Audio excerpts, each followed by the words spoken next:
Hello friends, channel में आपका स्वागत है। तो दोस्त, आज की इस वीडियो में हम बात करेंगे रेलवे के उस साथियों के बारे में जो अभी रेलवे, चाहे वो ग्रुप डी वाले हो, लेवल 3 वाले, लेवल 2 वाले हो, जो रेलवे ज्वाइन करेंगे तो उनको एक फॉर्म कॉमन है जो कि सबको भरना है। चाहे वो लेवल 6 से लेकर लेवल 1 तक कोई भी आप पोस्ट में सिलेक्ट हुए हैं रेलवे में, तो आपको अटेस्टेशन फॉर्म कॉमन है, यह आपको भरना ही भरना है। और इसके साथ भी बहुत सारे डॉक्यूमेंट है, जैसे करेक्टर सर्टिफिकेट है, उसके बाद बॉन्ड वाले को बॉन्ड है। तो उन सब टॉपिक पर बात करते हैं। तो चलिए वीडियो को स्टार्ट करते हैं। बहुत सारे साथी का कमेंट आ रहा है कि अटेस्टेशन फॉर्म पर एक और वीडियो बना दीजिए, जो कि हम लोग ग्रुप डी वाले हैं तो उनको भी भरने में दिक्कत ना हो।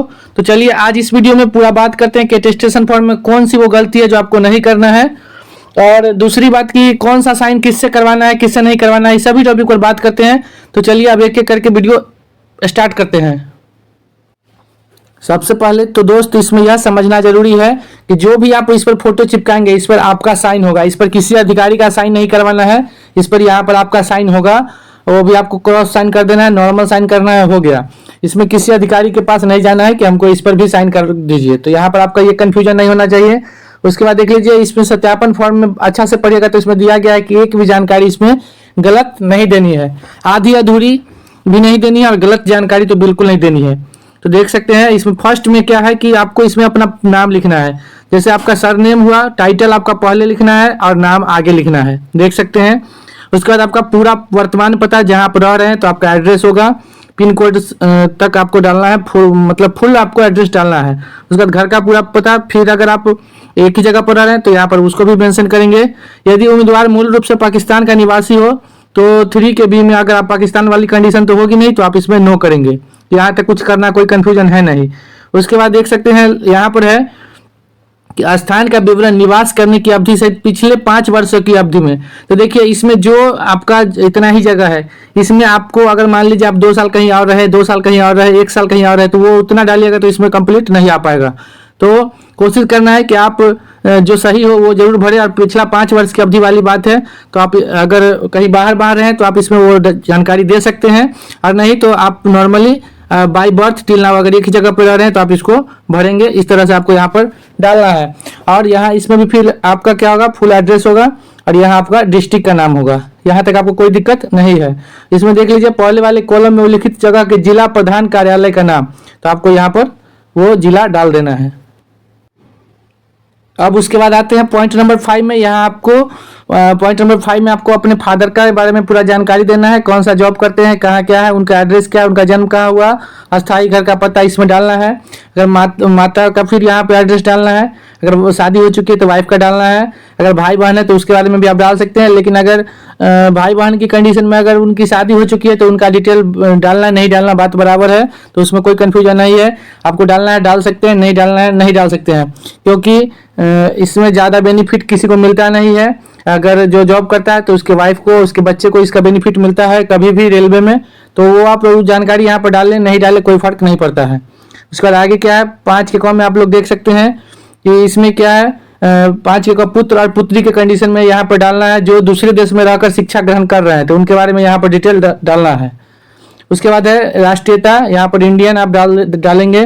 फिर जन्म तिथि, डेट ऑफ बर्थ आपको डालना है। वर्तमान उम्र आपका क्या है, जब आप 10th किए तब आपका डेट, उस समय आपका उम्र कितना था वो इसमें मेंशन करना है। ठीक है, यहाँ तक कोई दिक्कत नहीं है। आगे देखिए, जन्म तिथि किस जिले में और किस राज्य में हुई है, तो वो आपको डालना है, जिला और राज्य दोनों डालना है। यहाँ पर फिर जन्म तिथि नहीं लिखना है, सिर्फ आपको जिला और राज्य डालना है। फिर जिला और राज्य जहाँ आप मूल निवासी, मौलिक निवासी है वो डालना है, और जिला और राज्य जहाँ आपके पिता मौलिक रूप से निवासी है वो इसमें डालना है। फिर आपको अपना धर्म मेंशन करना है। नॉर्मली कोई दिक्कत नहीं, कहीं भी अटेस्टेशन फॉर्म में कोई कंफ्यूजन होना ही नहीं है। उसके बाद है are you member of SC/ST, तो यहाँ पर आप अगर SC/ST में आते हैं तो यस करेंगे, नो अगर नहीं आते हैं तो नो करेंगे। फिर उसके बाद देख लीजिए 10 नंबर पॉइंट, बहुत ज़्यादा कमेंट इसी पे आ रहा है कि 15 वर्ष की आयु से शिक्षा स्थान और स्कूल और कॉलेज में बिताए वर्ष का उल्लेख आपको करना है।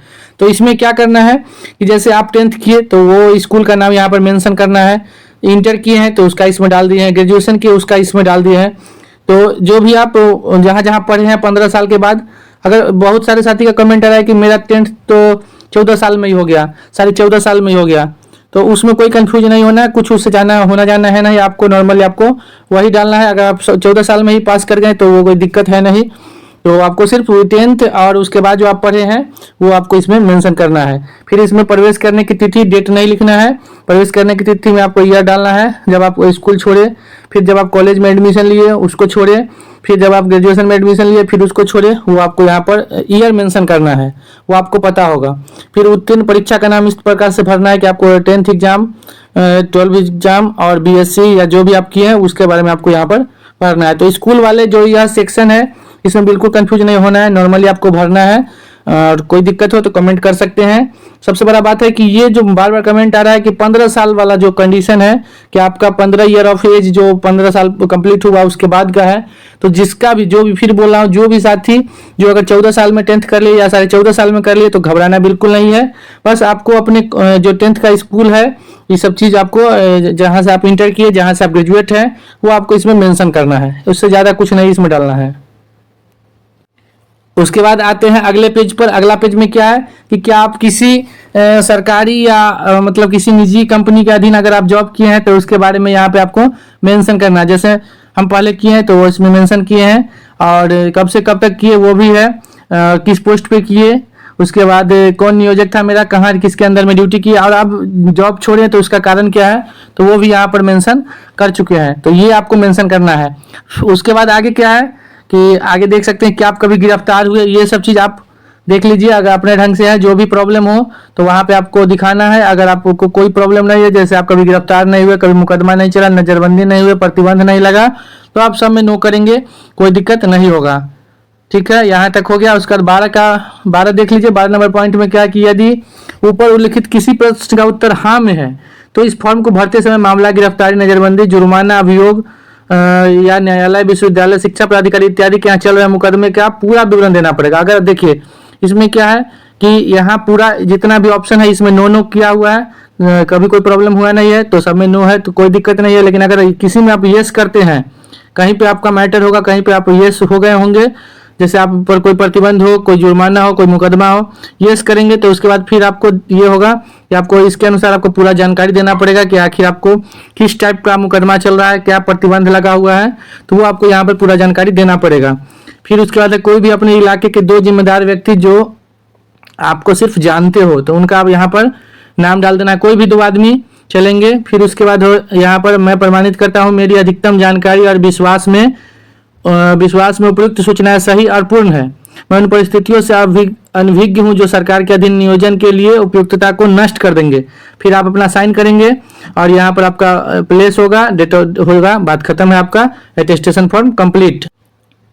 इसी अटेस्टेशन फॉर्म का जो लास्ट पेज है देख सकते हैं, आइडेंटिटी सर्टिफिकेट है। इसमें ये 8 अधिकारी का नाम सुझाव दिया गया है जिसमें आपको साइन कराना है। देख सकते हैं प्रमाणित किया जाता है कि मेरा नाम हो गया, father name for the last कितना दिन से जानते हैं, तो अधिकारी को आप सजेस्ट करेंगे 1 साल से ज़्यादा हो डालना है इसमें, तो ये हो गया। उसके बाद यहाँ पर वो जो भी अधिकारी के पास आप गए हैं उनका साइन होगा और उनका एड्रेस होगा, और साइन के बाद यहाँ पर उनका मुहर होगा, प्लेस हो गया, बात खत्म, आपका अटेस्टेशन फॉर्म बनकर रेडी है। अब यहाँ पर कंफ्यूजन जो होता है वो बार बार हम बता रहे हैं, समझना जरूरी है।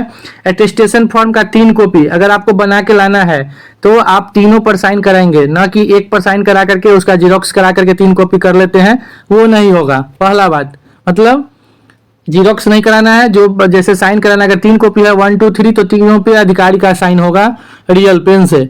दूसरा बात, अगर 3 अटेस्टेशन फॉर्म या 2 अटेस्टेशन फॉर्म है तो आपको एक ही अधिकारी से तीनों पर साइन कराना है, और एक ही अधिकारी से ये 2 है तो दोनों पर साइन कराना है। ये नहीं, ये अटेस्टेशन फॉर्म का अगर 3 कॉपी है तो पहला पर कोई और अधिकारी, दूसरा पर कोई और अधिकारी, तीसरा पर कोई और अधिकारी, तो उस कंडीशन में आपको फिर वापस दोबारा बनवाना पड़ेगा। तो ये गलती आपको नहीं करना है। और कुछ कमेंट है उसके बारे में भी आपको बताते हैं। एक और बार बार कमेंट आ रहा है कि अटेस्टेशन फॉर्म पर अगर जिस अधिकारी से साइन कराएंगे उसे से करेक्टर पर करवा सकते हैं कि नहीं करवा सकते हैं, तो बिल्कुल करवा सकते हैं। आप एक ही अधिकारी के पास जाइए, अटेस्टेशन फॉर्म पर भी करा लीजिए, 3 कॉपी या 2 कॉपी या दोनों पर हो जाएगा, और वही एक अधिकारी आपको अटेस्टेशन फॉर्म पर और कैरेक्टर सर्टिफिकेट पर भी कर देंगे, आपको कोई दिक्कत नहीं होगा। तो ये सब थोड़ा कंफ्यूजन है जो बहुत सारे साथी कमेंट कर रहे हैं, तो हमको लगता है अब आपका यह जो कंफ्यूजन है वह दूर हो गया होगा। सबसे ज़्यादा कंफ्यूजन था कि एक ही अटेस्टेशन फॉर्म को बनवाकर जीरोक्स करवा लूँ क्या? तो ऐसा नहीं करना है, तीनों पर आपको अधिकारी से साइन कराना है। तो दोस्त कैसा लगा ये अटेस्टेशन फॉर्म का वीडियो? आपको कोई भी कंफ्यूजन हो फिर कमेंट कीजिए, हम आपके कमेंट का जरूर जवाब देंगे। और मिलते हैं फिर नए वीडियो में, तब तक के लिए आप लोग अपना डॉक्यूमेंट बनवाइए, जल्दी से जल्दी ज्वाइन कीजिए और रेलवे में अपना योगदान दीजिए। Thank you.